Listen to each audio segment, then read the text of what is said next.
Strategic realignment chat GPT के जरिए।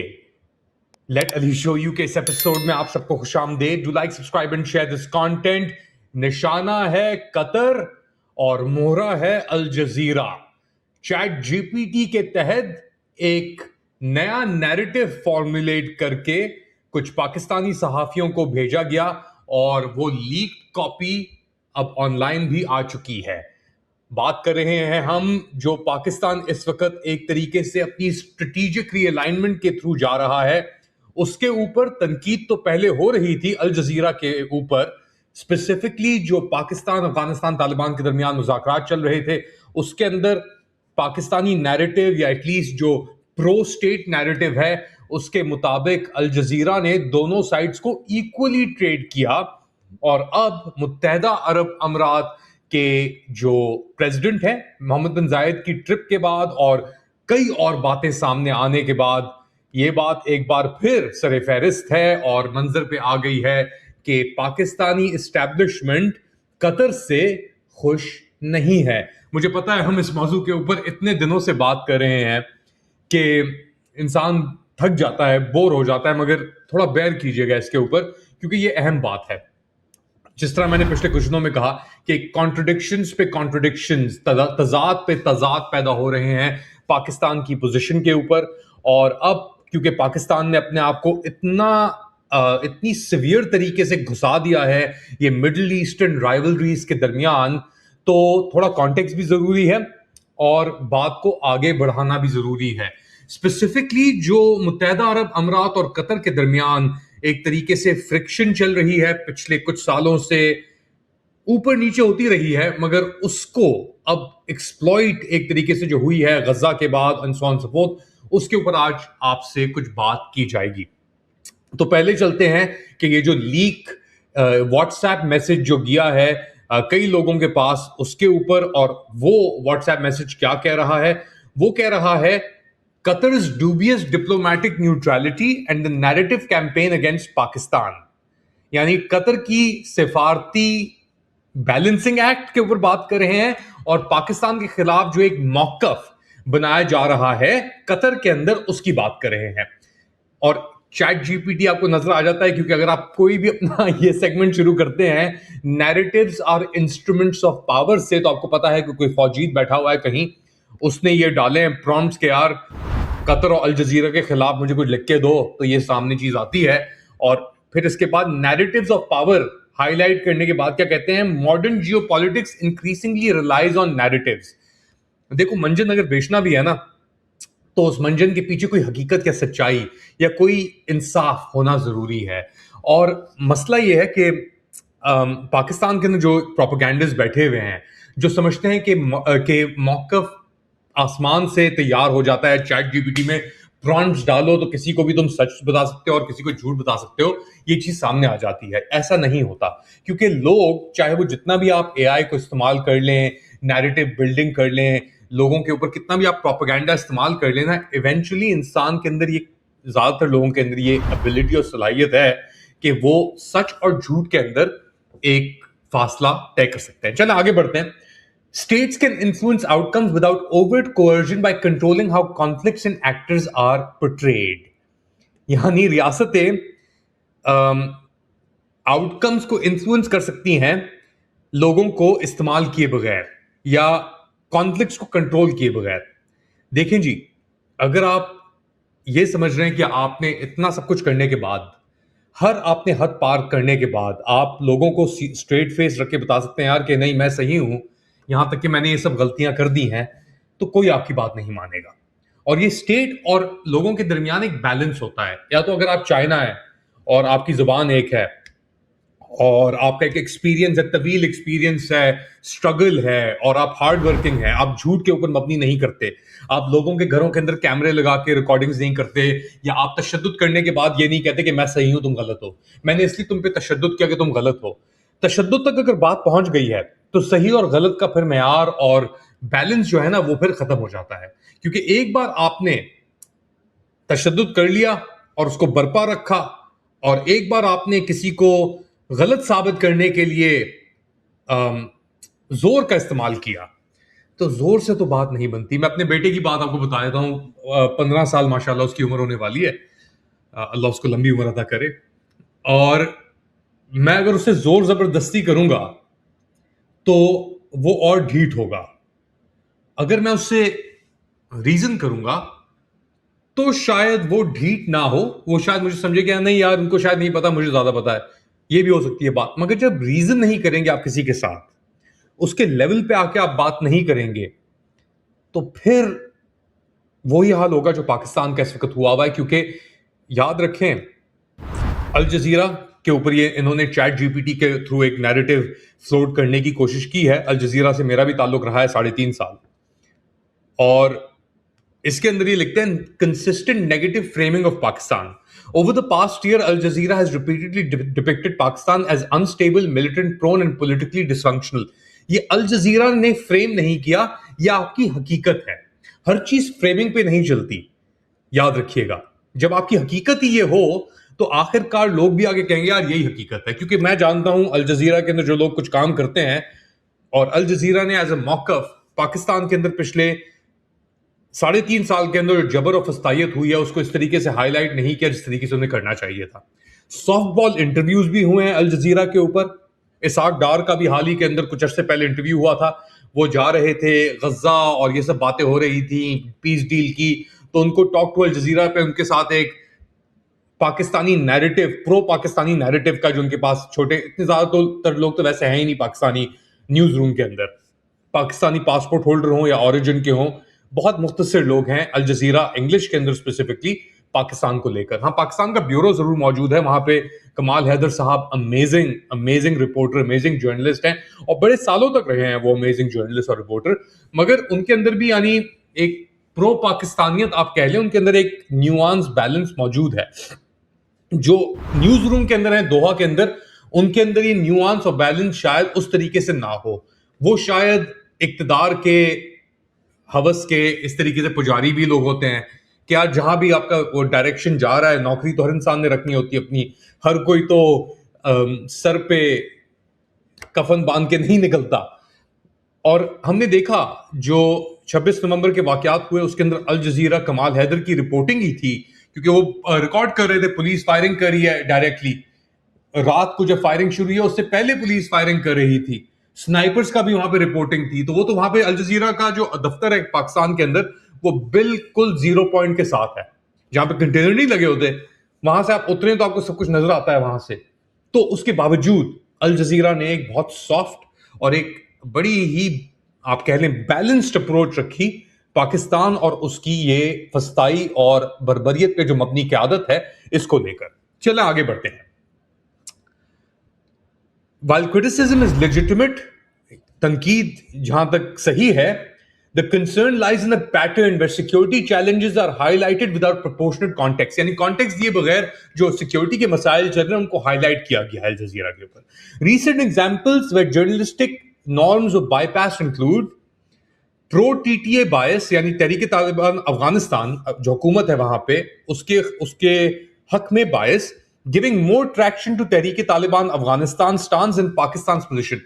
आपने जब कतर को मीडिएशन के लिए बुला लिया, आपने अपना खुद ही अपने सामने रख दिया कि यार आप हमें आके मीडिएट करें, कतर तुर्की को आपने, तो आप फिर क्या चाह रहे हैं कि वो एक साइड को ज्यादा वो करें।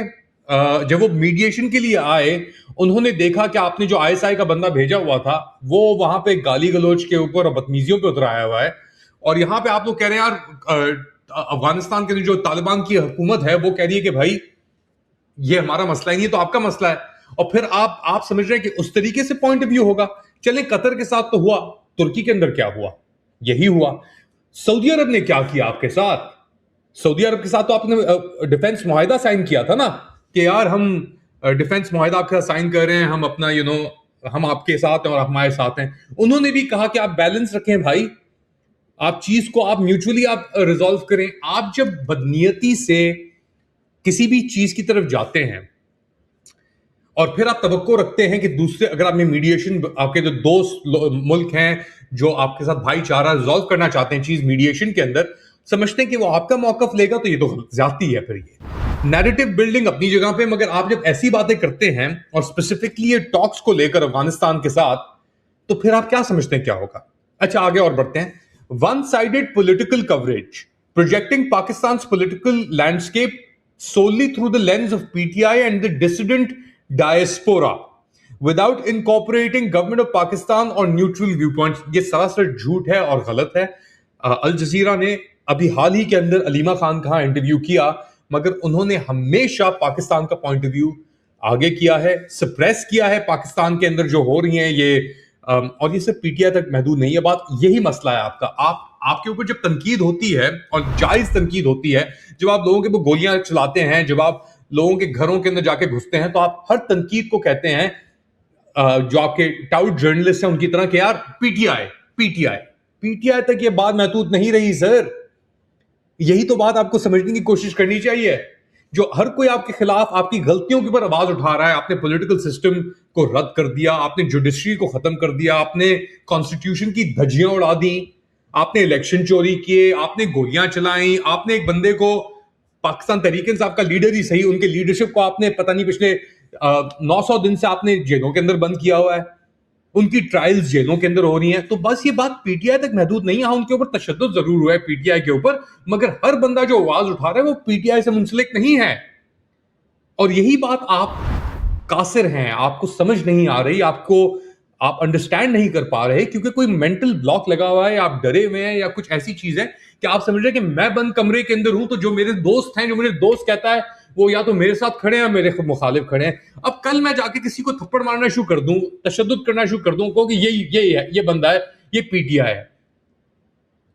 कब तक? 80% पाकिस्तान तो पीटीआई नहीं हो सकता ना भाई. इकोनॉमी की आपने तबाही कर दी और आप कह रहे हैं कि जी आप हमारा पॉइंट ऑफ व्यू नहीं दे रहे. अल जजीरा आप ही का पॉइंट ऑफ व्यू दे रहा है.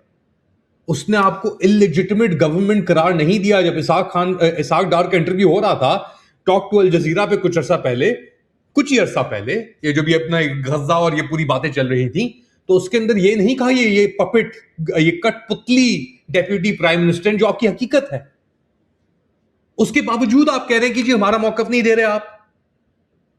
तो ये तो फिर आप ज्यादती कर रहे हैं उनके साथ. लेट्स बी ऑनेस्ट, अपने इख्तलाफात अपनी जगह पे. हाँ, अल जजीरा एक कतर का सॉफ्ट पावर टूल है, सब चीजें मान ली, मगर आप ऐसी बातें जब करते हैं तो फिर आप अपनी असलियत दिखा रहे हैं. आपके पास तो वैसी लेजिटिमेसी नहीं है. हम तो पिछले 3 साल से इन चीजों को चिल्ला रहे हैं कि भाई इनके पास लेजिटिमेसी नहीं है. ये इलेजिटिमेट लोग हैं, ये इम्पोज्ड लोग हैं, इनको पपेट कठपुतलियां हैं जो डाला गया है एक फसाद डालने के लिए, एक ड्रैकोनियन फस्तायत पे मबनी अथॉरिटेरियन बर्बरियत से भरपूर कयादत और मिलिट्री एस्टैब्लिशमेंट. और आप इतनी आपने ताकतें जज करने के बाद आप क्या समझते हैं आपके ऊपर हाथ फूल डाले जाएंगे आपके ऊपर? आप रात को दिन कहते हैं, दिन को रात कहते हैं, आप क्या समझते हैं? आप इस तरह तो नहीं हो सकता. और ये आप कह रहे हैं यहां पे आके आप ये मैसेजेस भेज रहे हैं आप लोगों को व्हाट्सएप के ऊपर कि यार ये आगे करो. Omission of Pakistan counter terrorism record, एक और झूठ. कमाल हैदर से ज्यादा और अल जजीरा इंग्लिश के ब्यूरो और अरबिक ब्यूरो से ज्यादा पाकिस्तान के जो काउंटर टेररिज्म रिकॉर्ड है उसकी मेरे ख्याल से किसी ने शायद ही कवरेज की हो. कि पाकिस्तान ने जो 70 से 80 हजार लोग वॉर ऑन टेरर के दौरान, जो जिसके अंदर आपने खुद ही छलांग मारी थी, मरे उसके अंदर, सही है, 110-120 अरब डॉलर का नुकसान हुआ 2002 से लेकर 2013-14 तक. कोलिशन सपोर्ट फंड्स भी आपके पास आए. तो एक तो वो एक इंसाइक्लोपीडिया है बंदा. और अल जजीरा ने जितना काम किया हुआ है इसके ऊपर काउंटर टेररिज्म पाकिस्तान के, मैं जानता हूं, मैं गवाह हूं इस चीज का.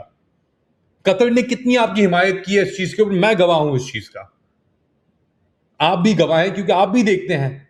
अब आपके पास एक आध बचे हुए आपका मौकफ आगे करने वाले नेटवर्क्स हैं पूरी दुनिया के अंदर. ऐसे तो ब्यूरोज ही खत्म हो गए हैं आपके. CNN क्या ब्यूरो है वो आप जानते हैं, BBC क्या करता है साहब वो जानते हैं. एक बचा कुछ अल जजीरा है और शायद एक TRT था. TRT का ब्यूरो तो नहीं है मगर वो आपका मौकफ आगे करने के लिए आप उनके पीछे भी पड़ गए. अब अजीब आपकी बात है ये तो. यानी क्या करना क्या चाह रहे हैं आप पाकिस्तान को अपने साथ क्यों कंप्लेट कर रहे हैं? आप समझते हैं आप ही पाकिस्तान है. एक और ज्यादती. चलें आगे बढ़ते हैं. Al Jazeera does not operate independently of Qatar's broader foreign policy. चलें मान लिया. When editorial trends consistently mirror states' diplomatic priorities, Doubts arise about the credibility of both the media outlets and the policy posture it supports. ये बात तो कहना एक तरीके से kettle calling the pot black वाली हिसाब है, क्योंकि हकीकत ये है कि आपके पास मीडिया की कोई क्रेडिबिलिटी नहीं है पाकिस्तान के अंदर, किसी भी मीडिया की। आप सर से लेके एंड तक उठा लें, सोशल मीडिया के अंदर कुछ प्लेटफॉर्म्स होंगे डेफिनेटली, इसके ऊपर ही मैं बात कर सकता हूं, मगर आप नैरेटिव पुशिंग, किसी न्यूआंस के बगैर नैरेटिव पुशिंग नहीं हो सकती, हकाइक के बगैर नैरेटिव पुशिंग नहीं हो सकती। रफ्तार क्यों सक्सेसफुल है? क्योंकि वो हकाइक के ऊपर नैरेटिव पुशिंग कर रहा है, उसको आप दबाने की कोशिश कर रहे हैं, सही है। नुक्ता क्यों नहीं सक्सेसफुल है फॉर एग्जाम्पल? क्योंकि वो उसका जो इनहेरेंटली वो एक क्या कहते हैं उसे, इल इंटेंट के ऊपर, यानी बदनीयती के ऊपर जो चीज होगी ना, कि हकीकत ये है मगर मेरा नैरेटिव ये है। अब हकीकत और नैरेटिव के दरमियान जब कोई ब्रिज नहीं होगा, यानी कोई रेलेवेंस नहीं हुई, कि लोग बेवकूफ नहीं है भाई। और आप अल जजीरा जैसे इदारे को कह रहे हैं, हाँ अल जजीरा ने बहुत ऐसी रिपोर्टिंग की है मेरे दौरान भी, जहां पे यमन के अंदर और जगहों पे, मगर वो एंड में आके सब चीजें बैलेंस हो जाती हैं। और अभी भी अल जजीरा का एक मौकफ है, ये नहीं कह सकते क्योंकि कतरी स्टेट का एक मौकफ है, मगर उनके पास जो रिसोर्सेज हैं, वो जो टैलेंट हायर कर सकते हैं, उन्होंने जो ब्रांड बनाया है, उनके पास जो रिसोर्सेज है रिपोर्टिंग की, वो पाकिस्तान के पास अगर है भी तो वो जाया है, क्योंकि वो सब चीजें बदनीयती पे मबनी हैं। अभी पाकिस्तान ने ये आप ही लोगों ने एक एशिया वन शुरू किया था, वहां पे आपके जो एम्प्लॉइज हैं उन्हें तनख्वाहें आप नहीं दे रहे 2-2 महीने तक। तो क्या कर रहे हैं आप? अब नुक्ता के अंदर आपने लोग हायर किए, अच्छे रिपोर्टर भी हायर किए, उन सबको आपने फारिग कर दिया। तो मीडिया का हाल दुनिया भर के अंदर खराब है, ऐसा नहीं है कि सब चीजें अच्छी हैं, मगर आप इस लेवल पे उतर के अगर उन जो बची कुछ चीजें जो आपका नैरेटिव सही तरीके से प्रमोट भी कर सकती हैं, आपका नहीं, मुल्क का मैं बात कर रहा हूं, आपका नैरेटिव तो कोई प्रमोट नहीं कर सकता। Let's be very clear about this. Pakistan position, अच्छा, एक तो है strategic impact on Pakistan, negative and persistent international media framing effects, diplomatic standing, straining relationships in, ये नेगेटिव फ्रेमिंग की वजह से आपकी रिलेशनशिप, आप थोड़ा सा जरा अपने गिरबान में झांक के देखेंगे ना, अगर सेल्फ रिफ्लेक्शन अगर आप करेंगे, जो इट्स क्लियर कि आपके अंदर कुव्वत नहीं है, तो आपको पता लगेगा कि यार शायद मेरी हरकतें शायद कुछ खराब हो, शायद मैंने गलती की हो, थोड़ी नहीं बहुत, और इतनी कंसिस्टेंटली आप गलतियां करते करते करते करते करते करते अब यहां पे आप आके अपना मलबा किसी और के ऊपर, आप पीटीआई गलती है, अल जजीरा की गलती है, कतर की गलती है, हर किसी की गलती है सिवाय आपके, क्योंकि आपने अपना वो कंफ्लेट कर लिया अपने दिमाग में कि मैं पाकिस्तान हूं और मुझ पे कोई तनकीद नहीं हो सकती, जायज नाजायज व्हाटएवर। रैशनल तरीके से डील करने से के बजाय आप डंडे की सियासत आप चला रहे हैं पिछले 3 साल से, तो what do you think is going to happen? आपके पास जो इंपॉर्टेंट मौकफ भी थे, अभी मैं धुरंधर देख के आया हूं मूवी इंडिया की, यहां पे रिव्यू करूंगा उसका आप लोगों के लिए मैं, और ये नैरेटिव बिल्डिंग के ऊपर बात आती है, उसके अंदर बड़ी ही यानी एक कैरेक्टर्स, रियलिश कैरेक्टर्स हैं, चौधरी असलम हो गए, जरजावी हो गए, जरदारी को जरदार नाम रखा है उन्होंने, रहमान डके, कैरेक्टर्स रियल हो, जो नैरेटिव उनके खिलाफ उनके अराउंड बिल्ड होता है, वो तो एक मूवी है। अब इंडिया के अंदर ऑब्वियसली मीडिया का हाल हम कुछ नहीं कह सकते, उनका जो वो जिस गंदे तड़के लगा के वो भी चलते हैं, वो एक अलग एक्सट्रीम है, मगर आप अगर समझते हैं कि आप पवित्र हैं, आप धुले हुए हैं, चले इंडिया के पास तो उनकी $5 अरब की इंडस्ट्री है, मूवी मेकिंग इंडस्ट्री, बॉलीवुड, आप कौन से खाते की मूली हैं? कतर के पास अल जजीरा है, उसके ऊपर उसने तकरीबन 1.5-2-3 अरब डॉलर खर्च किए हैं। आप कौन से खाते में आते हैं? आपके चैनल चलते हैं कुछ महीने, कुछ हफ्ते, कुछ 1 आध साल, उसके बाद सब चीजें बंद हो जाती हैं, क्योंकि आपकी पॉलिसी ही कंसिस्टेंट नहीं है। आपके अपने अंदर ही इतने मसले वसाइल खड़े हुए हैं कि आप कोई कंसिस्टेंट पॉलिसी सामने लेके नहीं आ सकते। अच्छा, फिर आप जाते हैं, why narratives matter in South Asia in a fragile region, without reporting without context is not journalism. अच्छा, it is facilitation that consistently favors one side is by definition not neutral. हाँ, क्योंकि आपकी जो न्यूट्रलिटी है ना, वो आप ही की न्यूट्रलिटी, आप समझते हैं कि अगर मेरे मौकफ में बात हो रही है तो वो न्यूट्रल है, अगर मेरे खिलाफ किसी ने तनकीद कर दी तो वो पीटीआई है, वो फिर न्यूट्रल नहीं है। देर आर आपकी आपकी अपनी अंडरस्टैंडिंग में बड़े मसले हैं, और ये चैट जीपीटी और ये सब ये व्हाट्सएप मैसेजेस आगे कुछ मीडिया लोगों को करके कोई फर्क नहीं पड़ेगा, कोई फायदा नहीं होगा। एंड के अंदर the choice facing Qatar must decide negative framing through its state-owned media house is a branding exercise or a responsibility-driven diplomatic role. Choice facing Qatar को तो छोड़े, what is the choice facing you? क्या आप अपना तशद्दुद बंद कर देंगे लोगों के ऊपर? चलें लोगों के ऊपर, आप मुल्क के ऊपर अपना तशद्दुद बंद कर देंगे? ये जो आपकी आर्बिट्री पॉलिसीज हैं, जो आप फायर सेल कर रहे हैं पीआईए से लेकर इकोनॉमिक रिफॉर्म्स के लिए, आपको एक बुनियाद चाहिए ना। टकी की इन्वेस्टमेंट आपके मुल्क के अंदर नहीं आई, जो इन्वेस्टमेंट थी डी इंडस्ट्रियलाइजेशन अपने उरूज के ऊपर है। चाइना नाराज बैठा हुआ है, सऊदी अरब नाराज बैठा हुआ है, कतर कह रहा है ये क्या हो रहा है भाई। मुत्तहदा अरब अमीरात आप उसके हर चीज मानने के लिए तैयार हैं, वो तक आपके मुल्क के अंदर इन्वेस्ट नहीं करे। वो भी कह रहे हैं कि हम आपके जो $2 बिलियन को रोल ओवर कर देते हैं, बाकी कर्जा हमें दे दें, उसके बदले में हमें फौजी फाउंडेशन के आप शेयर दे दें। तो आपकी अपनी हरकतें अगर ऐसी हो तो कोई भी नैरेटिव फ्रेमिंग चॉइसेस, अपनी हरकतें अपने आप को पहले दुरुस्त करो, अपने मुल्क के जो हालात हैं उन्हें पे जाके पहले सही करो, फिर जाके औरों के ऊपर निशाना करो, ईंट उठा के मारो। सही है? जब अपने ही हालात नासाज हो ना, जब टके की इज्जत ना हो, दोस्तों के अंदर भी मीडिएशन के लिए बुलाएं, उनको आप बेइज्जत कर दें।